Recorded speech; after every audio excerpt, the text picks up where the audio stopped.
j'ai 20 ans et je viens de Haute-Savoie. J'ai le privilège de partager un petit encouragement avec vous en étant basé sur la lettre aux Philippiens, spécifiquement du chapitre 3 du verset 1 au verset 11. Ce que j'ai beaucoup aimé premièrement dans ce passage, c'est vraiment le fait que ça m'a amené à une remise en question sur ma manière de vivre ma relation avec Dieu, sur ma manière de considérer aussi ce qu'il y a autour de moi dans ce monde et remettre mon focus au bon endroit. Paul commence ainsi: Au reste, mes frères, réjouissez-vous dans le Seigneur. Je ne me lasse point de vous écrire les mêmes choses et pour vous cela est salutaire.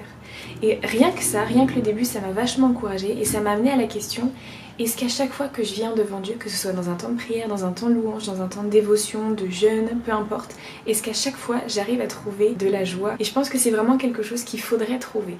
Même si notre condition autour de nous est difficile, je pense qu'il est important de se rappeler que notre condition ne détermine pas le reste de notre vie, ne détermine pas la relation qu'on a avec Dieu, ne détermine pas qui on est. Et Paul nous incite vraiment: réjouissez-vous dans le Seigneur, trouvez de la joie parce que pour toujours nous resterons enfants de Dieu. Et il continue ainsi: prenez garde aux chiens, prenez garde aux mauvais ouvriers, prenez garde aux faux circoncis, car les circoncis c'est nous qui rendons à Dieu notre culte par l'Esprit de Dieu, qui nous glorifions en Jésus-Christ et qui ne mettons point notre confiance en la chair. Et là, ce qui m'a vraiment aussi encouragée et impactée, c'est cette histoire de confiance. Ici, Paul nous dit clairement qu'en tant qu'enfants de Dieu, nous ne mettons pas notre confiance en la chair. Ça ne veut pas dire qu'il faut faire confiance en personne sur cette terre, pas du tout.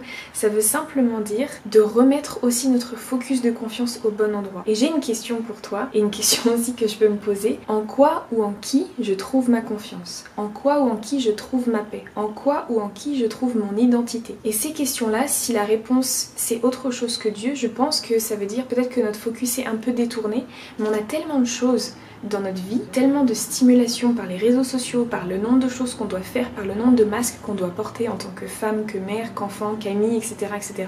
Des fois on peut se perdre un peu et on peut mettre notre confiance, on peut mettre notre espoir en quelque chose d'autre ou en quelqu'un d'autre que Dieu. On peut perdre l'essence de notre relation avec Dieu et l'essence de notre identité. Et ce que c'est qu'une vraie paix, et ce que c'est qu'une vraie confiance. Moi aussi cependant j'aurais sujet à mettre ma confiance en la chair. Si quelqu'un croit pouvoir se fier en la chair, je le puis bien davantage. Moi circoncis le 8e jour, de la race d'Israël, de la tribu de Benjamin, hébreu né d'hébreu, quant à la loi pharisien, quant aux zèles persécuteurs de l'église, irréprochable à l'égard de la justice. Mais ces choses qui étaient pour moi des gains, je les ai regardées comme une perte à cause de Christ. Ce que je trouve extraordinaire ici, c'est que Paul nous fait comprendre que tous les trésors, toutes les richesses qu'on peut amasser sur cette terre, au final ne valent pas grand chose. La vie sur la terre est simplement un temps de préparation pour notre vie éternelle auprès de Dieu. Et ça m'a amené à plusieurs petites autres références dans la Bible qui nous dit que Dieu est un Dieu jaloux et parfois nos pensées, notre force, notre foi sera mis dans quelque chose de matériel. Il y a un autre verset dans la Bible qui dit tu n'auras pas d'autre Dieu devant ma face. Et alors on peut se demander, est-ce que dans ma vie quelque chose a pris plus de place que la place de Dieu? Est-ce que je préfère vivre une vie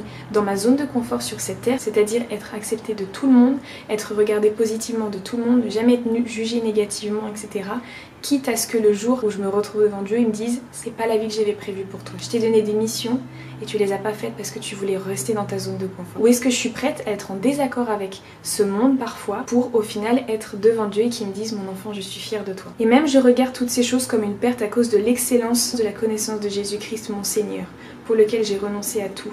Je les regarde comme de la boue afin de gagner Christ et d'être trouvée en lui.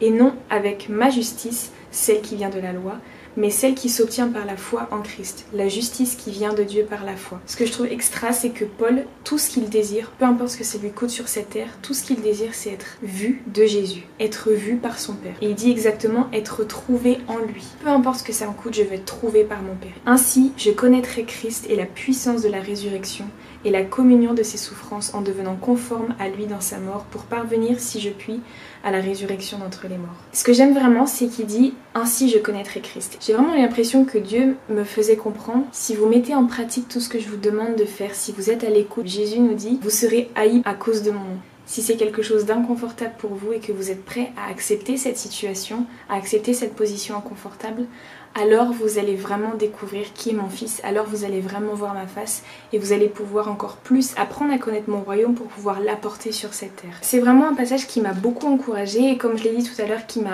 m'a poussée vraiment à la réflexion et de ne pas simplement intégrer Dieu à ma vie comme un supplément, mais moi, accepter d'intégrer les plans de Dieu, peu importe ce que ça me coûte. Et encore une fois, c'est facile à dire, difficile à faire, mais quand on passe vraiment du temps en prière, quand on demande à Dieu de nous armer, dans ces cas-là, ça marche. J'espère que ce passage aussi vous aura encouragé. Je peux que vous inviter à vraiment le lire, à passer du temps en prière pour que Dieu vous parle à vous personnellement. Peut-être qu'il va vous apporter des choses différentes de ce que j'ai partagé aujourd'hui, mais en tout cas, voilà, soyez vraiment encouragés, soyez bénis, et peut-être à une prochaine. Bye bye!